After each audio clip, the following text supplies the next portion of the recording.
గౌతమ్ గారు నమస్తే సార్. నమస్తే అండి. గౌతమ్ గారు, ఐకాన్ గాసిప్స్ అని ఒక కొత్త ప్రోగ్రామ్ స్టార్ట్ చేద్దాం అనుకుంటున్నాం సార్. ఎందుకంటే హ్మ్. మనకి సోషల్ మీడియాలో కానీ బయట కానీ కొన్ని వార్తలు చలామణి అవుతూ ఉంటాయి అన్నమాట. అందులో నిజం ఎంత ఆ! అబద్ధం ఎంతో మనకు తెలియదు. బట్ కొంచెం చూస్తే మాత్రం ఎంతో కొంత నిజం ఉందేమో అనిపిస్తూ ఉంటుంది. సో ఈ రోజు బాగా సర్క్యులేట్ అవుతున్న విషయం ఒకటి ఉందండి. జగన్మోహన్ రెడ్డి గారు రేవంత్ రెడ్డి సర్కార్ని పడగొట్టాలని చెప్పి చూస్తున్నారు అని. ఎందుకంటే రేవ కేసీఆర్ గారును జగన్మోహన్ రెడ్డి ఎంత క్లోజో మనందరికీ తెలుసు. అలాగే రేవంత్ రెడ్డి తోడు దొంగలు. ఆ, రేవంత్ రెడ్డి చంద్రబాబు గారు ఎంత క్లోజో మనకు తెలుసు. సో డెఫినెట్ గా ఏంటంటే ఇక్కడ రేవంత్ రెడ్డి పవర్ లో ఉండి అక్కడ ఆంధ్రప్రదేశ్ లో చంద్రబాబు గారు పవర్ లో ఉంటే జగన్మోహన్ రెడ్డి గారి ఆటలు సాగట్ల. సో ఆంధ్రాలో ఆయన ఇప్పుడు ఏమీ చేయలేని పరిస్థితి. ఇక్కడ ఏంటంటే బొటాబొటి మెజారిటీ ఉంది కాబట్టి ఇక్కడ బీజేపీ సాయంతో ఎంఐఎం సాయంతో ఆయన మిత్రులే కదా వీళ్ళంతా కూడా. వాళ్ళందరి సాయంతో హ్మ్. అలాగే ఈయన మనుషులు కొంతమంది కాంగ్రెస్ లో ఉన్నారు కదా వాళ్ళ సాయంతో లాగేసి మళ్ళా బీఆర్ఎస్ ని పదవిలోకి తీసుకొద్దామని చెప్పి చూస్తున్నారని చెప్పి ఒక విషయం సర్క్యులేట్ అవుతా ఉంది. దానికి వీళ్ళు ఊటంకిస్తున్న ఎగ్జాంపుల్ కూడా ఏంటంటే మొన్న Gadwal MLA BRS MLA Congress లో చేరాడు, మళ్ళీ బీజేపీ మళ్ళీ బీఆర్ఎస్ లోకి వచ్చేసారు. అలాగే పొంగులేటి శ్రీనివాసరెడ్డి గారు వాళ్ళందరితో ఆయనతో పాటు వచ్చిన కొంతమంది ఎమ్మెల్యేలు అందరితో కూడా గూడు పుటానీలు కొన్ని జరుగుతున్నాయి అని కూడా అంటా ఉన్నారు. అందుకే ఈ రోజు రేవంత్ రెడ్డి గారు పొంగులేటి శ్రీనివాసరెడ్డి గారు ఇంటికి వెళ్ళి వాళ్ళందరితో మాట్లాడి కొంచెం శాంతింపజేశారని కూడా అంటున్నారు. ఇలా రకరకాల కాన్స్పిరసీ థీరీలు జరుగుతూ ఉన్నాయి సార్. ఇందులో నిజమంతా మనం చెప్పలేం కానీ కంప్లీట్ గా కొట్టి కూడా పారేయలేం. మీరేమంటారు అసలు దీని మీద? అందుకనే కదా వీటిని గాసిప్స్ అనేది. ఉహుం. ఇలాంటి గాసిప్స్ను కూడా ఇప్పుడు పార్టీలే బయటకు విడుదల చేస్తున్నాయి పేరెంట్స్ గాసిప్స్ని. వదులుతున్నాయి. ఉహుం. ఫేలర్స్ లాగా వదిలితే ప్రజల్లోంచి స్పందన ఎలా వస్తుందో చూద్దాము. ఉమ్. లేదు, ఎమ్మెల్యేలు ఎవరైనా వంగే వాళ్ళు ఎవరైనా ఒకళ్ళు అరా ఉన్నారనుకోండి. ఉమ్. ఇప్పుడు ఒక 10 మందిని తీసుకెళ్ళి ఓ పక్కన పెట్టి, అదిగో మా దగ్గర 100 మంది ఉన్నారనే ప్రచారం చేస్తా.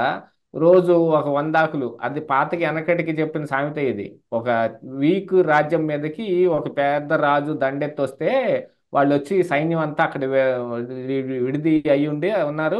రేపు ఉదయం నుంచి సమరం అని అనుకుంటే, మరి ఇప్పుడు ఈ రాజు బాగా హైరాణ పడిపోతున్నాడంట. ఏం చేయాలరా అంటే, మంత్రి గారు సింపుల్గా ఏం చేశారు, వాళ్ళని అసలు యుద్ధానికే రాకుండా చేయాలి అని అంటే ఏం మార్గం ఉందని ఎతికి ఒక గుండెగడ అన్నం వండించి ఊళ్ళో ఉన్న పెరుగంతా మోసుకొచ్చి ఆ పెరుగన్నంలోకి తల ఉన్న సైనికులందరూ ఉంటారుగా వాళ్ళు అందులో చేయి ముంచటం, ఆకు నిండా ఇట్ట పూయటం, ఆకును పట్టుకొని వెళ్ళి ఆ ఎదురు సైనికులు చూసేటట్టుగా ఆడ పారేసి చేతులు కడుక్కొని రావటం.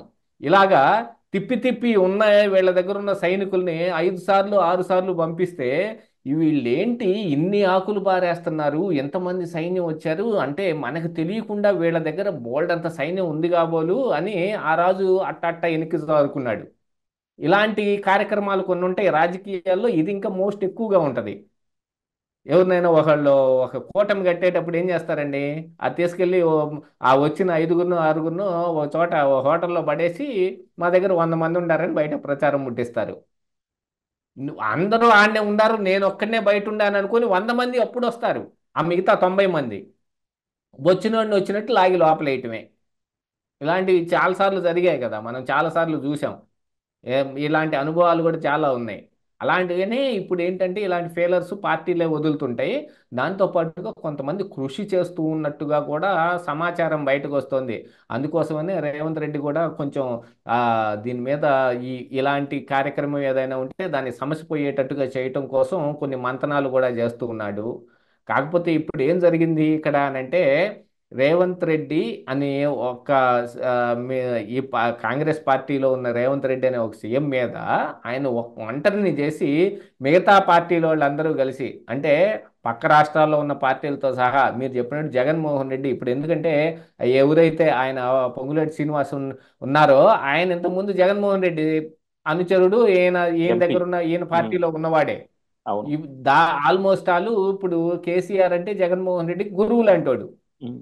కేసీఆర్ కొన్ని సలహాలు సూచనలు చెప్పి గా- జగన్మోహన్ రెడ్డిని అధికారంలోకి తీసుకొచ్చాడు అనే విషయాన్ని జగన్మోహన్ రెడ్డి ఒప్పుకున్నాడు ఆ రోజుల్లో. కేసీఆర్ వీళ్ళందరూ నాకే ఎందుకు సహకరించారంటే నేను మంచోడిని కాబట్టి అని చెప్పుకునే టైంలో ఆయన వీళ్ళు సలహాలు ఇచ్చారనే దాని గురించి చెప్పాడు. అది కాకుండా ఇప్పుడు హైదరాబాద్లో జగన్మోహన్ రెడ్డికి ఇంకా పెద్ద బాధ వచ్చి పడింది. జగన్మోహన్ రెడ్డి హైదరాబాద్ రాలేని పరిస్థితి వచ్చింది. అవును.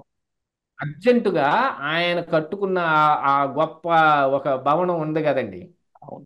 ఉమ్, దాన్ని షర్మిల ఆక్రమించేసి కూర్చుంది. జగన్మోహన్ రెడ్డి ఇక్కడికి వస్తే గోడలకు చెవులు ఉంటాయి, మనం మాట్లాడుకునేది లేకపోతే మన మనసులో అనుకునేది పక్కకు తెలిసిపోయిందంటే మన ప్లాన్లన్నీ లీక్ అయిపోతాయని బెంగళూరు వెళ్తున్నాడు. అందుకు ఇక్కడ షర్మిలని తట్టుకోలేక, ఇప్పుడు షర్మిలని అర్జెంటుగా వెళ్ళగొట్టాలంటే రేవంత్ రెడ్డి ఎందుకు వెళ్ళగొడతాడు?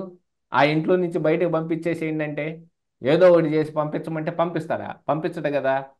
ఎందుకంటే వాళ్ళు, ఈయన ఈయన తెలంగాణ అయితే ఆవిడ ఆంధ్రప్రదేశ్ రాష్ట్రం. ఇక ఈ అసలు ఇక్కడ మరి రేవంత్ రెడ్డిని లేకుండా చేస్తే ఎలా ఉంటుంది అనే ఒక ప్లాన్ ఉంటుంది. దానికోసమే ఎప్పుడు బీఆర్ఎస్ కానీ బీజేపీ కానీ ఇక్కడ కాచుకొని కూర్చున్నాయి. చాలా మంది చాలా సార్లు చాలా సందర్భాల్లో మాట్లాడారు కూడా, సంవత్సరం కూడా తిరగకుండానే ఈ గవర్నమెంట్ ఎక్కువ కాలం ఉండదు, 2 సంవత్సరాల్లో పడిపోయిద్ది, 2.5 సంవత్సరాల్లో పడిపోయిద్ది అని మాటలన్నీ ఎందుకు మాట్లాడారంటే ఇలాంటి ప్రయత్నం జరుగుతుంది కాబట్టే. అది కాకుండా ఏంటంటే జగన్మోహన్ రెడ్డి దగ్గర బలం బలం బాగా ఉంది. ఆ బలాన్ని ఎలా వాడాలంటే ఆ ప్లాన్లన్నీ కేసీఆర్ దగ్గర బాగుంటాయి. ఇప్పుడు లేడికి కాళ్ళు లేక చిక్కలేదు, కాలం వచ్చి చిక్కింది అనే సామెత చెబుతారు. వీళ్ళందరూ కూడా ఏంటి అనుకుంటున్నారు? వీళ్ళు చేసుకున్న కర్మలకి, వీళ్ళు చేసుకున్న పాపాలకి, వీళ్ళు చేసిన దుష్ట పాలనకి చిక్కారు తప్ప వీళ్ళకి ఐడియాలు లేక కాదు. వీళ్ళ దగ్గరగా ఇంకా ఐడియాలు చాలానే ఉన్నాయి. జగన్మోహన్ రెడ్డి ఏం వీక్ అయిపోలేదు, ఇక్కడ బీఆర్ఎస్ పార్టీ కూడా ఏం వీక్ అయిపోలేదు. మొన్న బీఆర్ఎస్ పార్టీకి ఎన్ని సీట్లు వచ్చాయి ఇక్కడ? మొన్న జగన్మోహన్ రెడ్డికి ఎంత ఓటు శాతం వచ్చింది అక్కడ? వీటన్నిటిని చూసుకొని వీళ్ళు కొత్త ప్లాన్లు వేస్తారు. ఆర్కే కూడా ఎప్పుడూ దీని మీదనే అదరాయిస్తూ ఉంటాడు. జగన్మోహన్ రెడ్డి నీ అంత తక్కువ అంచనా వేయకండి, మొత్తం పోలేదు అని.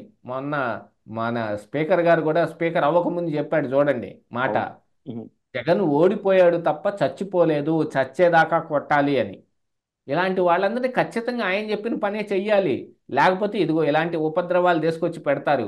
ఈ రోజు ఇప్పుడు తెలంగాణ అసెంబ్లీ జరుగుతోంది అని అంటే, ఈ అసెంబ్లీలో మరి ఇప్పుడు కేటీఆర్ కానీ హరీష్ రావు కానీ మిగతా ఈ బీఆర్ఎస్ సభ్యులు కానీ ఎంతెందుకు రెచ్చిపోతున్నారు అనుకుంటున్నారు? ఏదో ఒకటి అదరాయించేసి సీఎం రేవంత్ రెడ్డిని మేము అనగదొక్కేశాం, మా ఆయన మాట నెగ్గనీయకుండా చేసేసాం, ఇంకేం లేదు, ఆయన తుడిచిపెట్టేస్తాం, మేము ప్లాన్ వేయటం మొదలు పెట్టామంటే ఏమైనా జరుగుతుందని ఒక సంకేతాన్ని బయటకు వదలటానికి అనమాట. వీటన్నిటిని బేస్ చేసుకొని ఇక్కడ ఖచ్చితంగా జగన్మోహన్ రెడ్డే పడేస్తాడు అని అనేది మనం ఆ మాట అనకూడదులే కానీ, జగన్ హస్తం కూడా ఉండొచ్చు అందులో. కేసీఆర్ హస్తం ఉండొచ్చు, జగన్మోహన్ రెడ్డి హస్తం ఉండొచ్చు, ఇంకా బీజేపీ హస్తం కూడా ఉండొచ్చు. ఎందుకంటే కాంగ్రెస్ పడిపోవటం బీజేపీకి కూడా లాభిస్తుంది కదా. ఎటుగూడి ఈ బీఆర్ఎస్ తోటి బీజేపీ వాళ్ళు మొన్న ఒప్పందమే కుదుర్చుకున్నారు ఉమ్, పార్లమెంటు ఎన్నికలు జరుగుతున్నప్పుడు. లేకపోతే బీఆర్ఎస్కు ఒక సీటు కూడా ఎందుకు రాదండి, అన్ని అసెంబ్లీ స్థానాలు సంపాదించిన వాళ్ళకి? అవును. వాళ్ళతోటి ఒప్పందం కుదుర్చుకొని మొత్తం వాళ్ళకి వేయించారు కాబట్టి సరిపోయింది. అందుకని బీజేపీకి అన్ని ఎక్కువ సీట్లు ఇక్కడ తెలంగాణలో రావటం జరిగింది. అంటే ఇక్కడ ఒక పెద్ద గుంపే ఉంది. జగన్ జ- జగన్మోహన్ రెడ్డి, కేసీఆర్, లేకపోతే బీజేపీ ఇలాంటివన్నీ కలిసి ఎలాగోలా రేవంత్ రెడ్డి సర్కారును కూల్ చేయాలనే గట్టి ప్రయత్నాలు చేస్తూనే ఉన్నారు. దానికి సంకేతాలు గట్టిగానే కనిపిస్తూ ఉన్నాయి. అందుకని ఇలాంటి గాసిప్స్ కూడా బయటకు ఎక్కువగా వస్తూ ఉన్నాయి. యా, ఇందాక మీరు అన్నది మాత్రం ఒక మంచి పాయింట్ సార్. ఎందుకంటే బీజేపీ కూడా కాంగ్రెస్ ని ఎక్కడికక్కడ నిలబెడదాం ఉంది. ఎప్పుడైనా సరే, ఇప్పుడు మొన్నటిదాకా బీఆర్ఎస్ మీద పోరాడింది అనుకోవచ్చు, కానీ ఇప్పుడు కాంగ్రెస్ పెద్ద శత్రువు అవుతుంది. ఇక్కడే కాదు, ఆహా, నేషనల్ గా. మొన్నటి దాకా బీఆర్ఎస్ మీద పోరాడింది కేవలం బండి సంజయ్ మాత్రమే. అవును, అదే. ఆ, ఎన్నికల సమయానికి ఆయన తప్పించేసి ఉమ్, కిషన్ రెడ్డిని పెట్టి వీళ్ళు అవును, ఒక డ్రామా ఆడారు. ఇదంతా ఎవరికి తెలియని డ్రామాలు ఇవన్నీ. అదే. ఆ, మళ్ళా అలాగే ఇప్పుడు మనం చూసుకుంటే సెంటర్ లెవెల్లో కూడా కాంగ్రెస్ చాలా స్ట్రాంగ్ అవుతా ఉంది. సో స్టేట్ లో కాంగ్రెస్ పవర్ తగ్గించేసి మళ్ళా సెంటర్ లో కూడా కాంగ్రెస్ ని వీకెన్ చేద్దామని బీజేపీ స్ట్రాటజీ కూడా.